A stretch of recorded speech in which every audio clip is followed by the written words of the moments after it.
Hey, everybody. Thank you for tuning into the Stuff I Heard podcast. This is your host, Josh Peak, and I have today Mr. Treadaway on the other side. Hey, Josh. How you doing? What's going on, guys? Looking good, buddy. Trying to feel good. Yeah. Yeah. So how's life treating you? I know you've got a new job and you're back to work and new challenges, new fun stuff to face. Yeah, it is. Myrtle Beach area. Obviously, I'm not getting the full extent of what the position is because we're not, fully staffed. I'm working at a resort here in Myrtle Beach as a food and beverage, what they call lead. It's basically a supervisor position. Yeah. But normally this time of the year, it's, crazy busy and I'd be, filling in all over kind of spots. Right now, I'm just trying to find things to do during the day because it's just not busy enough. Yeah. I'm sure it's affected like the amount of people that have come in and stuff like that, but has it created more work as far as like, extra cleaning and that kind of stuff that you have to be prepared for? For the most part, most of the associates are responsible for that. But yeah, we've got to keep on, every hour we have to sanitize all the handles and the doorways and anything basically that's touched. We try to sanitize it every hour. Anytime people get up from a table outside, one of the cashiers or whatever will go outside and sanitize the table and chairs. So yeah, Okay. and then pool people and activities, they go around and do all the like pool chairs and lawn chairs and stuff. So yeah, it's definitely made for a lot more work as far as that goes. Yeah. Well, we were at the beach yesterday. I didn't reach out to you because we were super busy. Our friend Danny Shaw, his birthday was yesterday. No, Greg's birthday was yesterday. His birthday's today. And they just happened to have points with Wyndham Resorts. So we went up to North Myrtle, where Wyndham, I guess, has some condo type places. Yeah, I know what that's at. They bought those little properties that are like individual buildings, and we stayed in one of those at a really good rate or whatever. And she was like, I got these points, and if I don't use them, I'm gonna lose them. And we normally take vacations all the time to use our points, but because of COVID, we've not gone anywhere. And she's like, you guys come and hang out. We're like, okay. So we made a day of it, went down, hung out at the beach, went out to eat at Flying Fish, and had a really good dinner sitting on the back patio overlooking the inlet. There was 3 couples, and afterwards we got back to the room. We played left, right, center, and then we played like a trivia game about something to do with logos. I think it's called Logo Trivia. Okay. And it's pretty interesting. It's a lot of like commercial stuff and pop culture kind of stuff about, what was one of the examples? Like we had some cards are basic logos about anything, and it's random questions about things you may have seen in advertising, but some of them are brand specific. Like we had one brand thing that was like Charmin, and it was like all 4 questions were something about Charmin, and it's stuff that you may not know or you may know. Like one of them obviously is Mr. Whipple saying, "Don't squeeze the Charmin," was one of them. Of course, that's got to be one. But like the one that stumped everybody was they came out with some kind of wet wipe, and it's like, what was that wet wipe's name? And you're like, I don't remember the name of it. It turns out it was something called Fresh Mates. I was like, oh, okay. But I mean, it was interesting. Like we got to the Jelly Belly one, and I know Jelly Bellies are gummy, little gummies, little beans. Yeah, the little jelly beans. Yeah. Yeah. So I couldn't remember which president had them. Turns out it was Ronald Reagan. Ronald Reagan, yeah. There was something about a sport jelly bean that apparently runners can buy, and they eat those to help give them energy because there's electrolytes and stuff in them. But there was something in there about what's the inside of the gushy stuff on the inside or something like that. And the way they phrased it, I came up with some really obscene answers, and that was a lot of fun for everybody. Turns out you don't have to have the right answer. You just have to have the fun answer. That's like your game that you like. What was it? The Telestrations game. Yeah, Telestrations. Yeah. Sometimes you just like, let's just nosedive into this. We've already gone down the dark path. Let's just make it worse. But yeah, so it was fun. We had a good night hanging out, and this morning got up. Dolores made some fresh biscuits, and then we headed back. We had to be out of there by 10 o'clock. So, we came on back. But Greg sending us pictures on Facebook of his pastrami and corned beef, and I was like licking the phone. And then he, of course, sent us a message, and he's like, I want to be on the podcast and talk about it. And I was like, okay, that's going to be rough because I'm going to be salivating the whole time. Right? I know. Yeah. It's like, geez. I don't know what it is, man. He's got a knack for, I guess it's just following the recipe, but it's these really intricate recipes that take time. Because like when I went to visit him during St. Patty's Day a few years ago, he did that corned beef where he brined it in a bucket in a garage for like a week in like beer and sauce and some different kind of spices and onions and garlic and stuff like that. And like, he's like, oh, I got to go stir my meat. I was like, what? He's like, come on here, you can see it. And he lifts the lid off and takes like a boating oar and he stirs it around. he's like, Mwahaha. And I was like, oh, this is gonna be good. I knew from the first mwaha, I was like, oh, I'm in. And then when he cooked it, I was amazed at like the outside was perfectly charred and the inside was like a bright red. And I was like, ooh. And then the first bite, I was like, oh, dude. It's almost like you forget to talk. You're just like, I used to know words. Yeah, I was like that with pastrami when he had it. And I'm like, I mean, I was looking at it like just salivating. I'm not a huge corned beef guy, but the pastrami looked amazing. Yeah, of course, anything like that, I guess because of the spices, it always gives me tremendous gas. So it was a fun time was had by all. I'm like, this is delicious. And all of a sudden my stomach goes, roar. I'm like, ah! Now everybody's gonna see how much I enjoyed it. I'm apologizing now for what's going to happen. It's going to be bad. Yeah. So anyway, a lot of stuff's been going on lately in the news, and I mean, I'm sure you probably heard the podcast where I talked about the explosion in Beirut. That's just now. Has anyone heard anything else more about fireworks? No, that term was used at one point because I guess somebody thought that they were making fireworks there using that stuff. Well, I had heard that there was a fireworks plant next door that had an explosion. Maybe. Inside, and that caused the explosion next door, which caused the big blow up. What was really crappy to me was CNN, no, not CNN, CBS came out with a headline like the next day saying similar materials were found at the Timothy McVeigh bombing in the federal building in Oklahoma. And I'm like, yeah, because it's the same material that exploded. It's fertilizer. I mean, it's not everywhere. It's not uncommon for people to have that for fertilizer. It's a known fertilizer. But yes, that was the same material. But they tried to spin it as though it was like a planned attack kind of thing. The media is the worst thing in America right now. Yeah, and yet the Lebanese government had openly said, we knew about it. It'd been in there for 6 years. We were supposed to move it, that we're not supposed to store that much materials like that in the same place because of the possibility of something like this happening. Someone missed the ball on moving it. They were supposed to move it, but they didn't. They just let it sit there for 6 years and just stockpile. And almost 3,000 tons. Jeez, that's a lot. That's a lot. So, I mean, you always hope for like a positive spin on things. It's hard to find a positive spin on the devastation that it did to Beirut. I mean, if you look at it, it looks like a nuclear bomb went off. Yep. And everybody comments about, holy crap, look at the building next to it. And the building next to it looks like, yeah, I'm good. And it's like someone from another world built that building because it ain't moved at all. It's like, no, we're good. The rest of the city is flattened, but that building right next to it is just like, yep, we'll replace the windows. We're fine. I'm like, crap. I always think about the Three Little Pigs. That pig built his brick house. I'll huff and I'll puff and we're good. Thanks. Well, I think one of the initial things that I read, and again, this is stuff I heard, not stuff I know. Mm-hmm. I think it said something about the fact that it was like 1/5 of the amount of explosion as Little Boy. Yeah. I'm sorry, Fat Boy. So I mean, like it's like 1/5 of what Hiroshima was, and you see how much devastation it did on this. Yeah. It makes you wonder. They dropped 2 of those. Yeah, it's awesome. I was amazed that the death toll was as low as it is, but I think that they're claiming it's that low because they're looking for bodies. Right. That's the bodies they found. So there's a lot of bodies that are probably vaporized or that are crushed underneath stuff that they're not going to be able to find for quite a while. I also read that it affected their grain supply, that most of their grain supply is kept near there. And now there's a real possibility of them facing famine. Oh. Not only that, but, over 300,000 people are now homeless.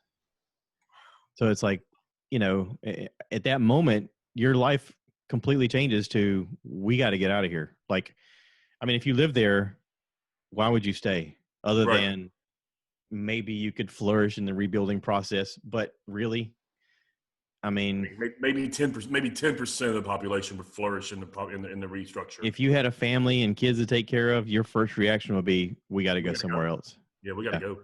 Yeah. I mean, I don't know how it's going to take a long time for them to recover from something like that. It's awful. Thoughts and prayers for all of them. Yeah. So, quick, small shift over. Okay. You're usually awake early in the morning. So, did you Yeah. feel a little rumble this morning? No. No. Honestly, we were at Myrtle Beach. We'd stayed up till close to 1:00. And What? yeah. You don't stay up till 1? Oh, my sleep has been I thought you bonkers turned into lately. a pumpkin at like 11.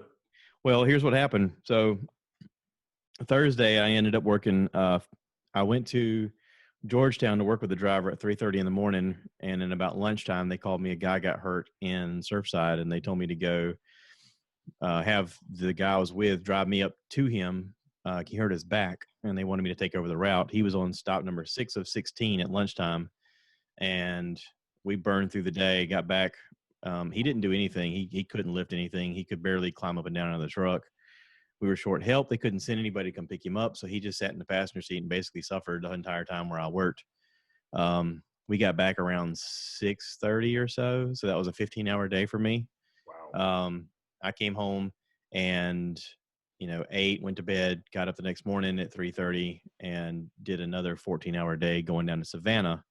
The good thing was we finally got our air conditioner fixed. You did get it fixed? Yeah. We had a guy come, and he was supposed to be here Wednesday, did not come. Said he'd be here Thursday, did not come. Friday morning, when Dolores got up, she said she could hear him outside, and he had it up and running by around, I don't know, 10 o'clock or so. Okay. So by the time I got home, we had a window unit in the bedroom. We took it out of that window, and the rest of the house was fine. We turned off those big fans that we had, and I was like, finally, like a breath of relief of thank God this is finally over. And it's so crazy because, she and I talked about the fact that we both grew up laying in front of a box fan and we had no air conditioning as kids.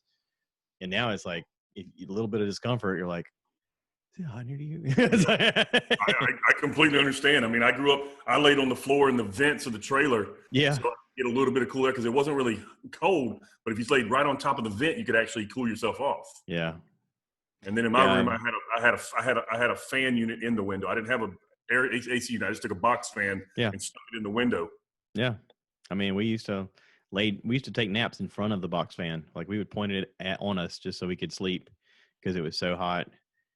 Matter of fact, my grandparents, I remember them getting an attic fan because I think that came out before air conditioning. So they'd like, check this out. And they'd flip a switch and these little louvers in the ceiling go, and it'd suck the heat up.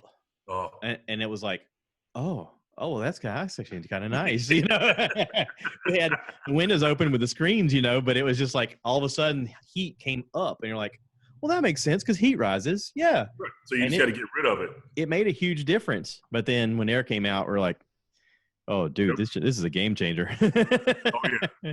We all agree. AC is probably the greatest invention God ever gave man. Yeah. I mean, iPhones are pretty dang cool, but man, there's something great about being able to cool off when it's 90 plus degrees outside, Well, we supposedly got ours fixed. Guy came over last Wednesday, like you were waiting on yours as well.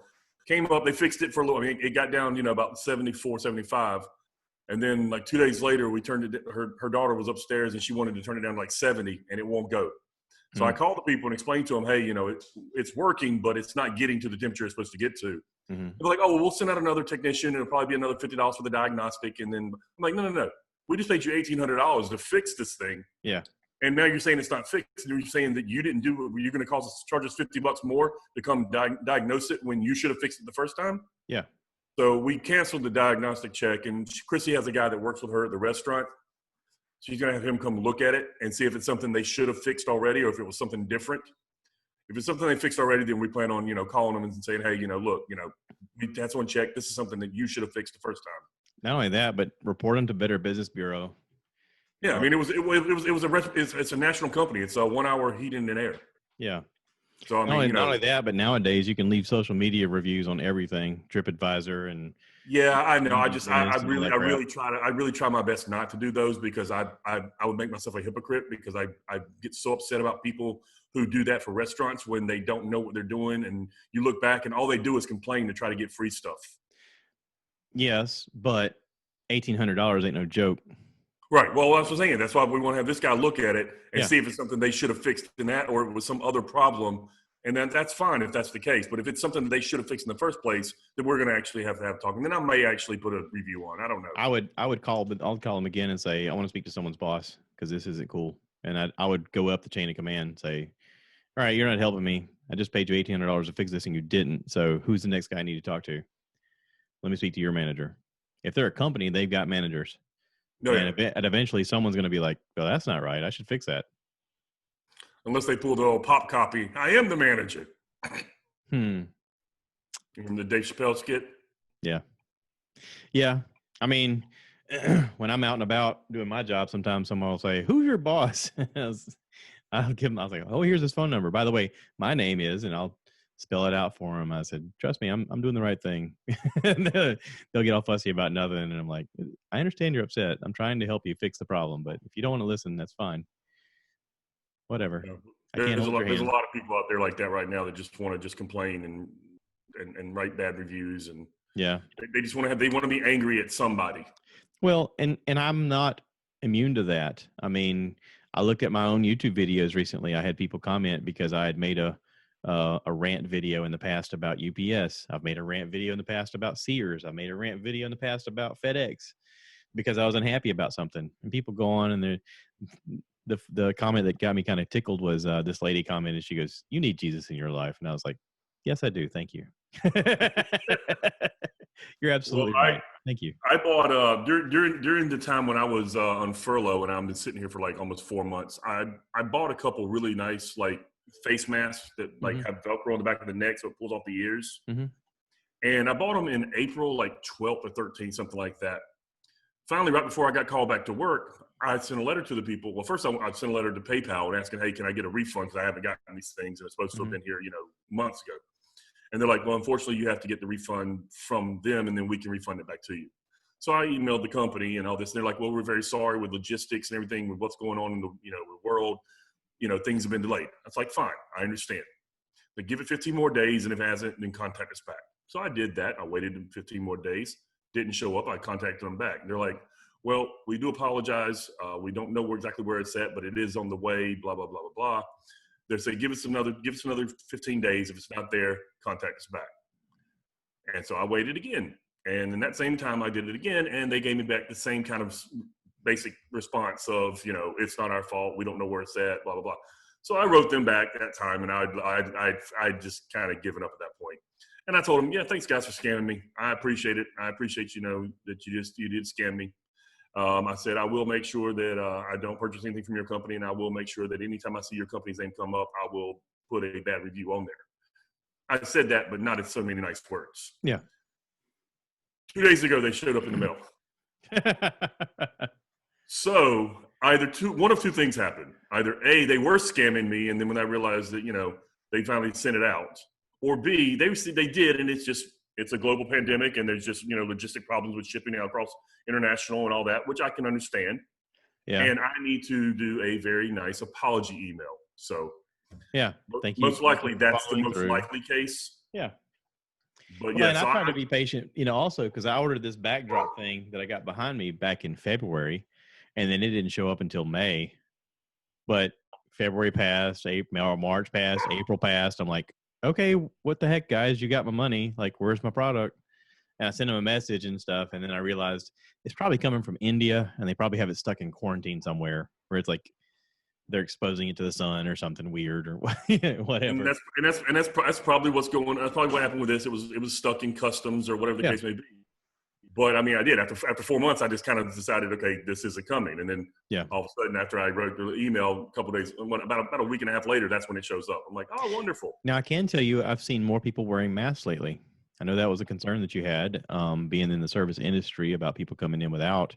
But I've definitely seen more people wearing them, and more people taking responsibility in the restaurant business up front, whenever people come to the door, they say, I'm sorry, but I'm not allowed to have you in unless you have a mask on. I know you're going to come in and sit down and eat, but if you don't have a mask, we can give you one. But you need to have one on when you come in so that you're being safe. And then once you're seated, like, you can take it off and then enjoy your meal. And most people are compliant. Every once in a while you'll hear somebody fuss, but like I'm buddies with Kyle Hardy here in Florence, who's owned several restaurants with his other partners. And he apparently was in Tubbs when he had a customer come in and cuss out a 15-year-old hostess who was trying to seat them down. And he told him, he said, I'm sorry you're upset. This is an ordinance we have to go by. We're going to give you the mask, but you got to wear it from here to there because it's a law. And the guy continued on and he said, listen, I don't mind you fussing at me, but you're not going to cuss out my help. And she's only 15 years old. How about you just go? And apparently they had words, and he goes, I don't need your money. Like, I'm okay with losing your business now. You just made me agree that I don't need your business. If this is such a big deal to you that you feel the need to cuss out a 15-year-old, bye. And then he went on Facebook and he talked about it, and I was like, wow. But good for him. I mean, he's absolutely right. I mean, it's an ordinance. They got to comply to it. I mean, and he's like, I get it. I'm not happy wearing it. I'm in the back in the kitchen when it's 120 degrees when I'm wearing it. Yep. Well, we got to wear it. And I've seen more compliance, I mean, from everybody. So good. I mean, and I'm in the back of the house a lot of times, but I've been surprised seeing a lot of people wearing them like they're supposed to. It didn't happen in the beginning, but it's happened here lately. So, well, they passed that. They passed that. South Carolina. I can't remember what it's called now. The Palmetto Protection or something like that. But anyway, all restaurants supposedly are instead of getting DHEC now, because DHEC basically is doing virtual tours. Mm-hmm. They're not coming in to check unless they get a call that says, hey, you need to go check this place out.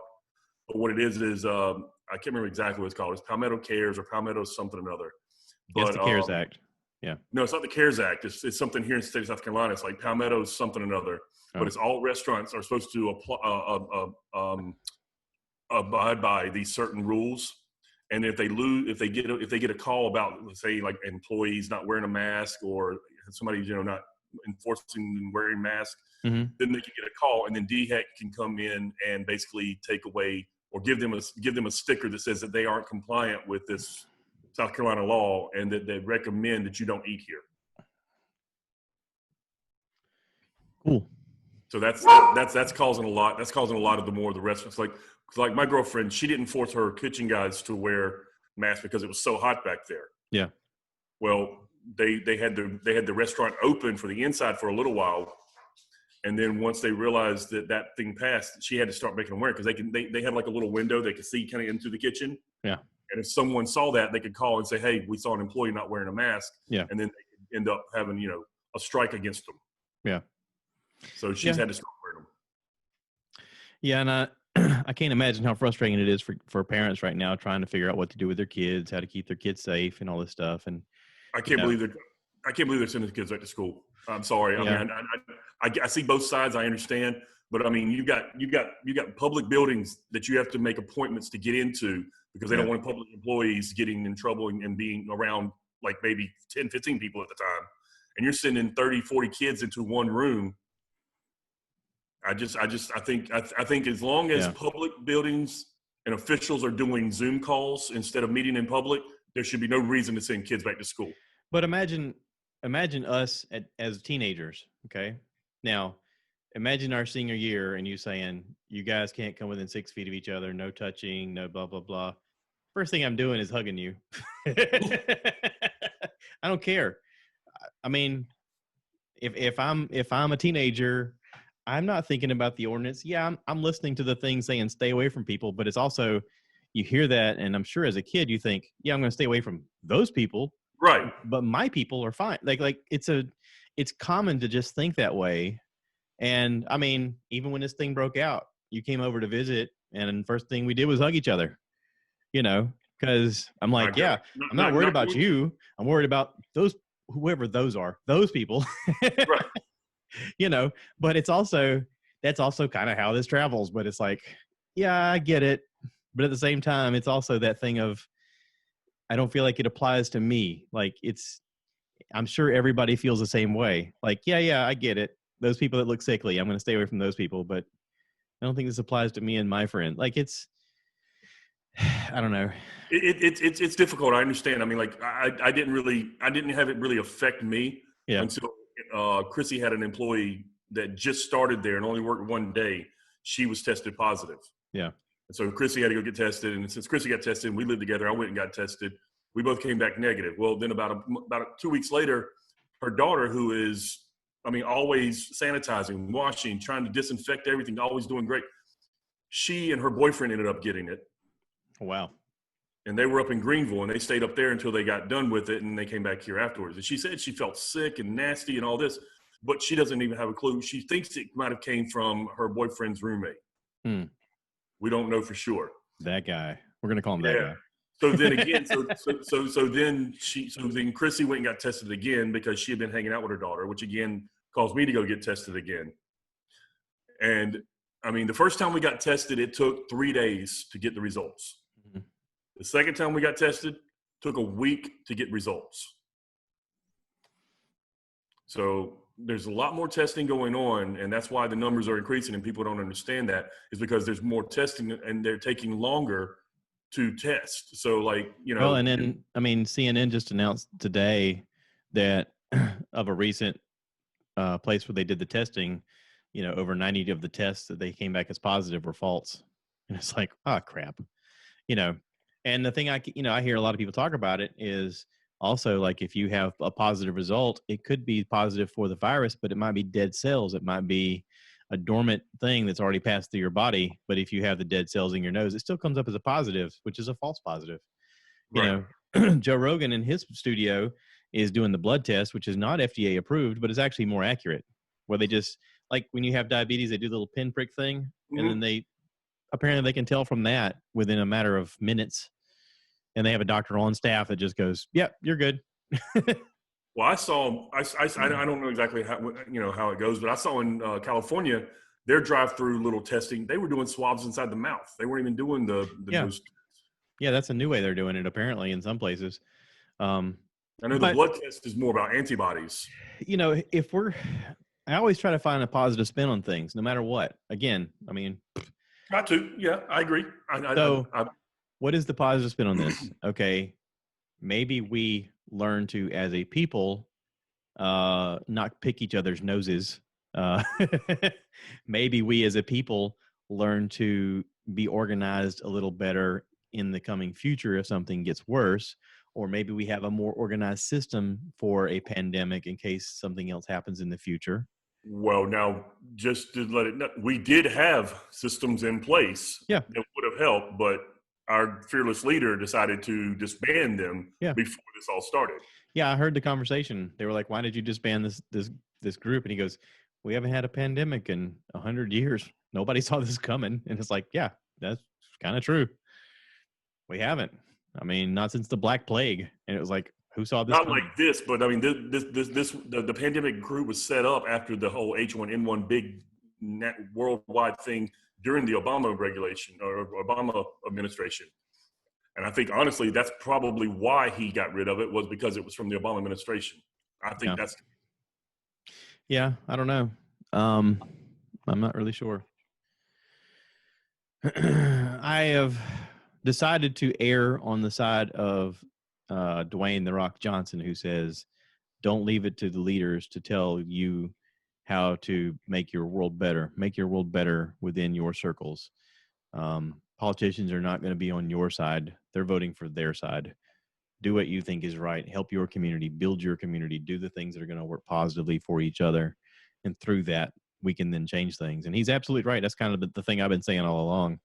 But he just was more eloquent about it. I was like, good for you, dude.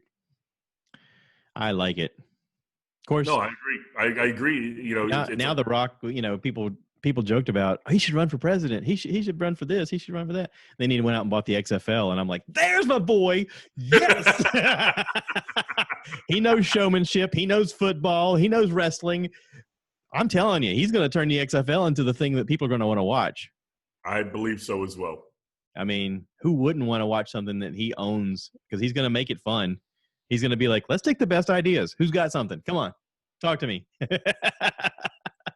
He Which doesn't need the money. He's got enough money to support it. So before COVID, they had the XFL going around with the new league that they were doing and the new rules, and apparently they made it a lot of fun. Bert Kreischer had a thing where him and Bill Burr went to a game in Los Angeles, and he was talking about the cool parts about it and the stupid parts about it. He goes, the stupid parts are you can tell the coaches are still trying to get back in the league, so they're still trying to run plays like it used to be. He goes, but every once in a while you get a wild card guy who's just like, let's just have fun with this. Let's go for it. And it's like a lot of go for it kind of mentality. But he's like, that's what we want to see. We want to see the fun parts. And he's like, I got suggestions. And him and Bill Burr did the Bill Burr podcast where they talked about it. And he's like, I had this tour coming out, this, for the Hey Big Boy that came out on Netflix back in, I guess, at the beginning of the pandemic in March. And he's like, I was going to like talk to them about a halftime show where, the band comes out, but then I come streaking across and they have to tackle me, but I end up dancing and maybe it's in a Speedo. He goes, I know I can't streak in front of people. But anyway, he goes, he's doing his whole thing. And he's like, but then I can stop in the middle and the band spells out Birdie Boy, And I was like, okay, so stuff like that. I mean, you're going to have different markets where you can do something fun with the crowd to get them into it, but I don't know. I mean, it's going to be interesting because if this turns around, which I think it will,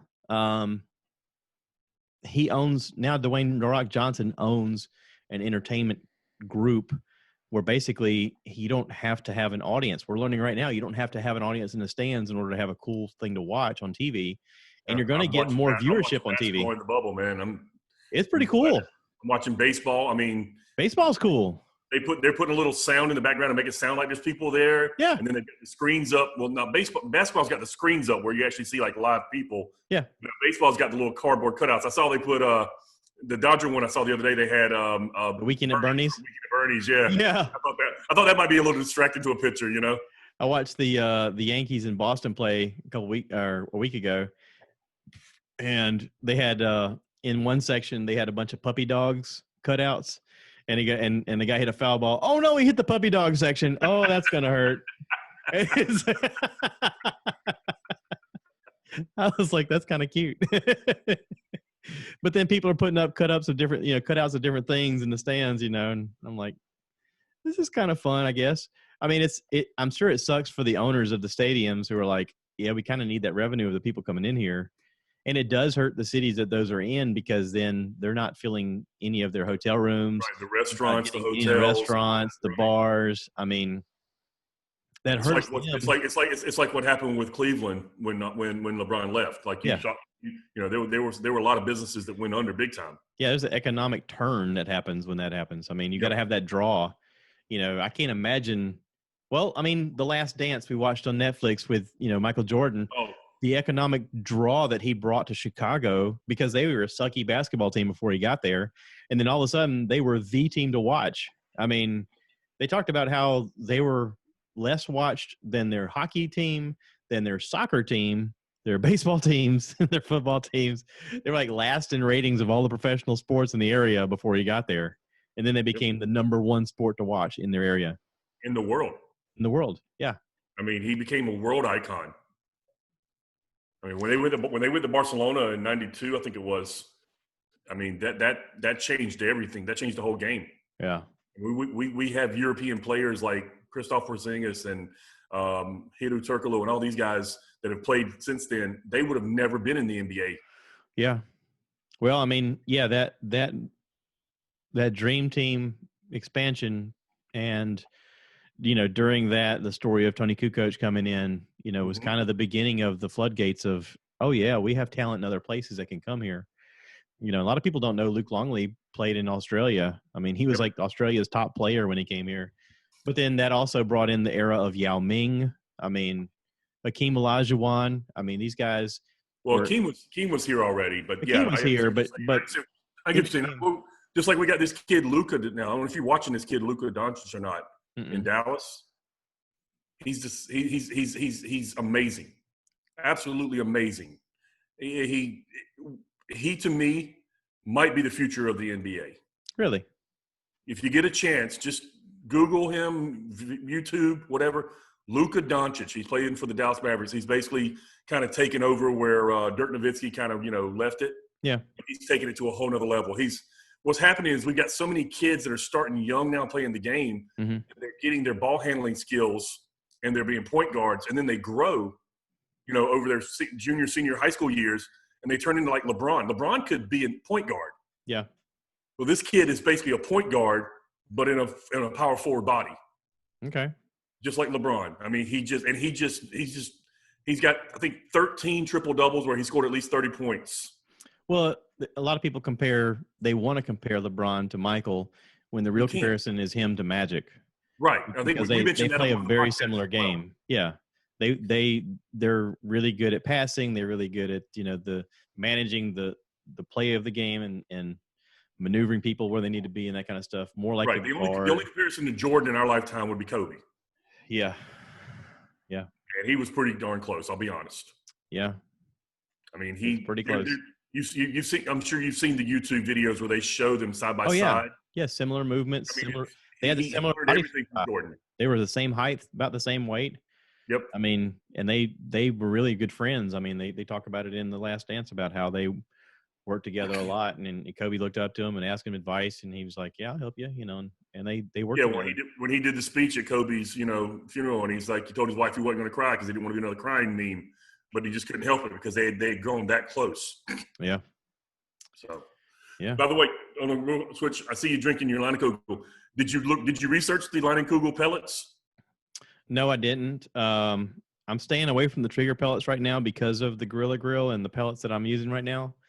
I bought $100 worth of pellets. Right. Yeah, that's right. I forgot about the $100. I forgot about the 100 pounds of pellets. Not only that, but these pellets from Gorilla Grills they're a darker wood and they're longer. And to me, they help burn better. To me, they burn better than the trigger pellets. The trigger pellets were kind of small and broken up and a lighter color. Which the lady I talked to on the phone at the the customer service or whatever, she said, they use an Adler wood, which is a hotter, faster burning wood than the woods we use. She's like, it'll handle it, but it's not really made for it. It's made more for our pellets that just burn a little lower at a longer heat at a lower temperature. And I like these pellets. I mean, when I went to dump a bag, I was concerned over sawdust. So I was using like a cat litter strainer thing and shaking it. I went through the whole bag and hardly found any sawdust in the entire bag. And I was like, okay, well, maybe this is what I need to stick with for a while. I need to speak to you about which ones you got because I bought, again, my fault. I didn't pay attention to where I bought them from. I found a 20-pound bag, like lot, and it was a good price. And so I bought it because it was Pit Boss. Yeah. Turned out it came from Walmart and it was awful. Yeah. It was, I mean, I had to go get, I tried the cat litter thing like you had. Yeah. That was awful. I had to actually go get an actual, I took like the salad. I took the salad spinner. Yeah. And I took the strainer out of the salad spinner. Oh, wow. And I had to use that to actually sift it because there was so much sawdust in both those bags. Yeah. Yeah. And I mean, the bad part is they don't sell it through Amazon, which I like buying my stuff through Amazon because it's so convenient. Shout out to Jeff Bezos. If you want to be on the podcast, I'll have you on. Yeah, he just made $8,000 for you saying that. I just want to tell him, if he wants to be on the podcast, I'll be happy to have him on. He could be my new best friend. I'll trade in guys. I'll be like, all right, you didn't make the roster this year. Sorry, buddy. Jeff. Anyway, totally kidding. Not really. Okay, Jeff Bezos or Bert Kreischer? Oh God. Or Elon Musk or Joe Rogan. Oh, you get a twofer.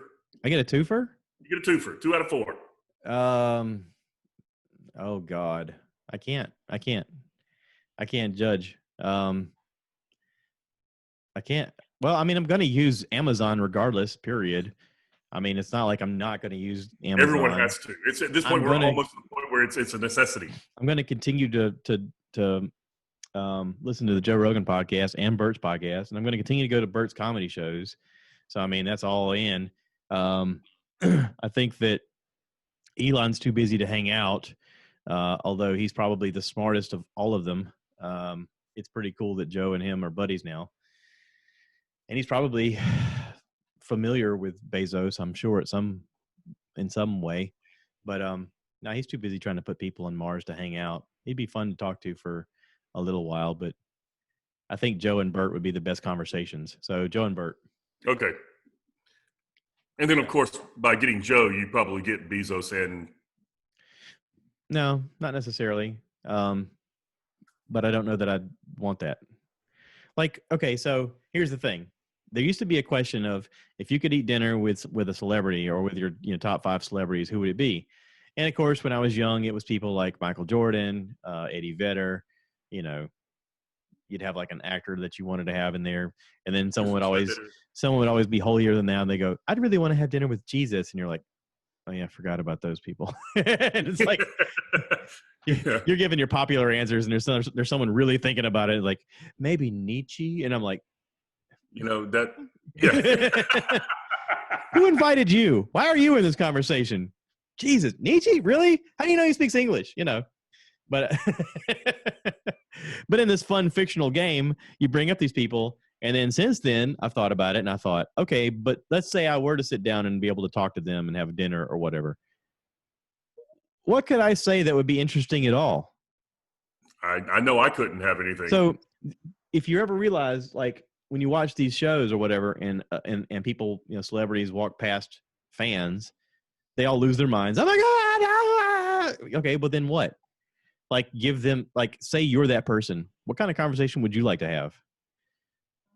I mean, past the point of saying, thank you for entertaining me. Thank you for being so much fun to watch. I think you're awesome. Okay, now what? That was a minute or less than a minute of a conversation. Have something else to say. Hey, would you like to be on the podcast? Would you like to talk about aliens? Would you like to talk about the possibility of time travel? Would you, let's get weird. Let's get funky. Let's have a good time. But what would you want to talk about? I mean, really? I mean, let's say that Jerry Rice come to hang out at your house.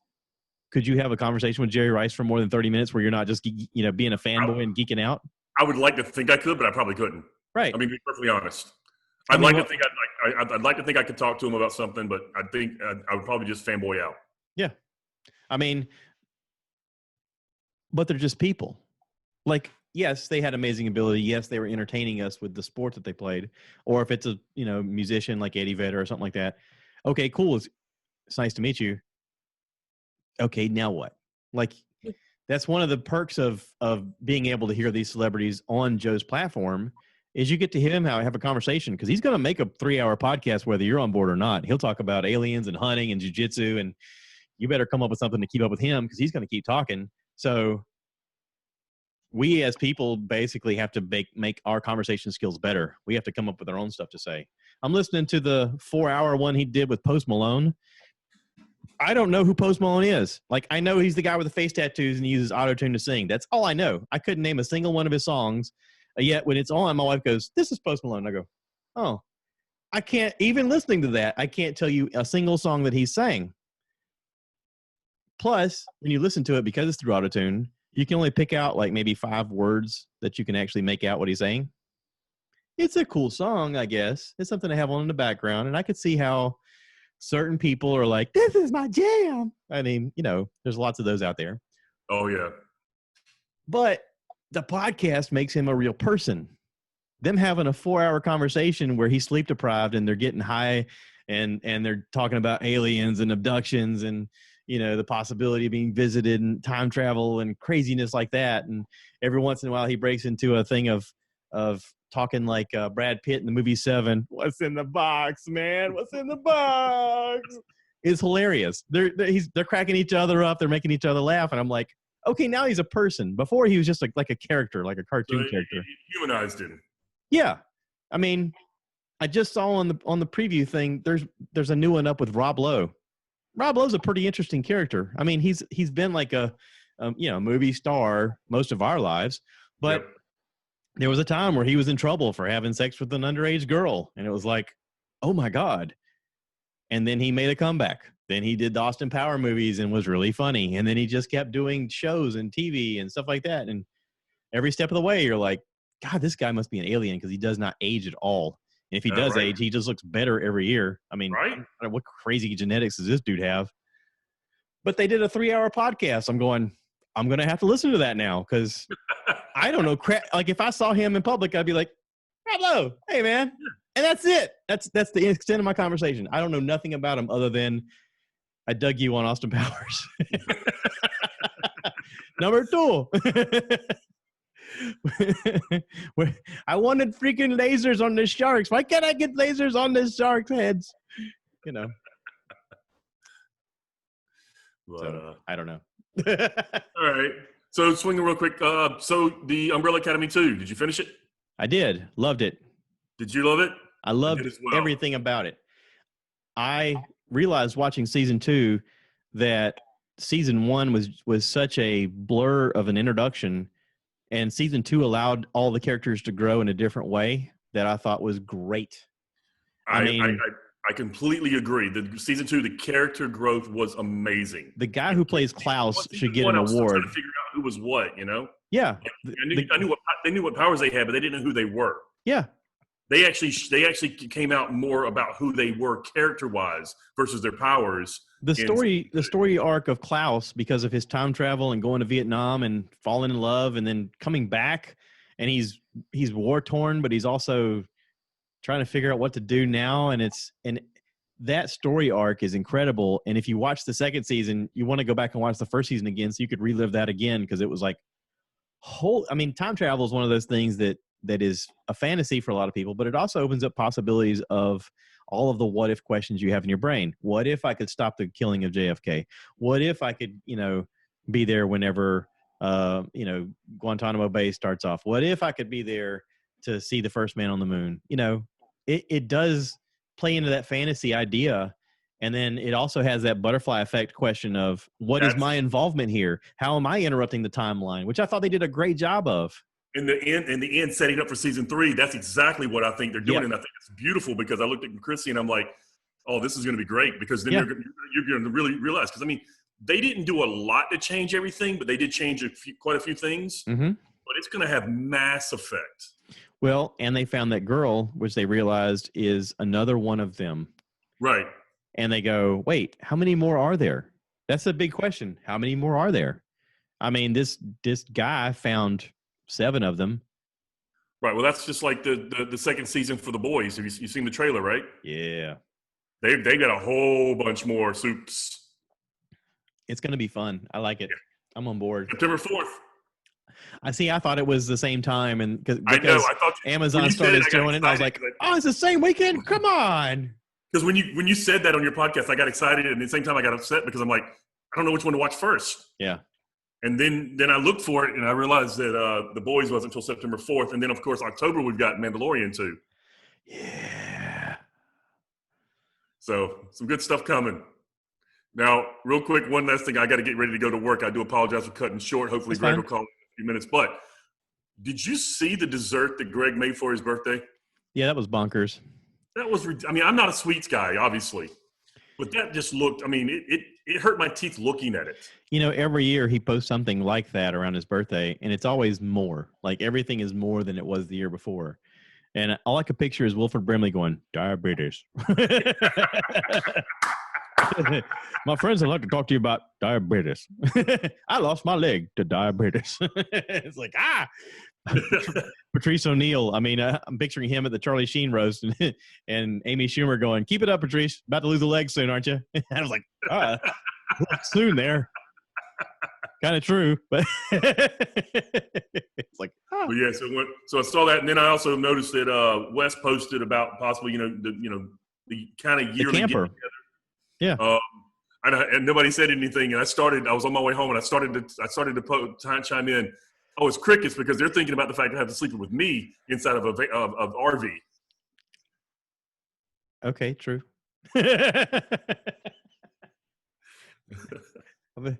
Yeah. That's true. That was my thought. I knew that was the first thought. I was thinking I can't reply right now. I got to think about this. And I said, when I saw the crickets for about 7 hours, I was like, I know exactly what they're thinking about. I've never taken Ambien, but I'm thinking the story giant and the dragon. I've never taken Ambien, but now I'm considering it. Maybe there's an Airbnb nearby. I don't know. Maybe he has a pop-up tent. I mean, Greg hasn't replied. Greg's like, yeah, he's like, yeah. He's not making any comments on that one either. Of course, he hasn't replied to the group message, which he was like, "I'm on." Well, like we said, he probably had a fun time at his birthday party. He's probably recovering a little bit. Yeah. But good for him. This morning, he's probably looking at his phone, going, "These idiots." I'm not doing that. I was gonna do it, but I'm not doing that right now. Yeah. So, well, hey, again, it's always great to talk to you and great to see you. Yeah, buddy. Unfortunately, I got to get ready for work and finish up. But hopefully we can do this again sometime. I can anytime in the mornings. Right now, normally I don't go to work till 2:30.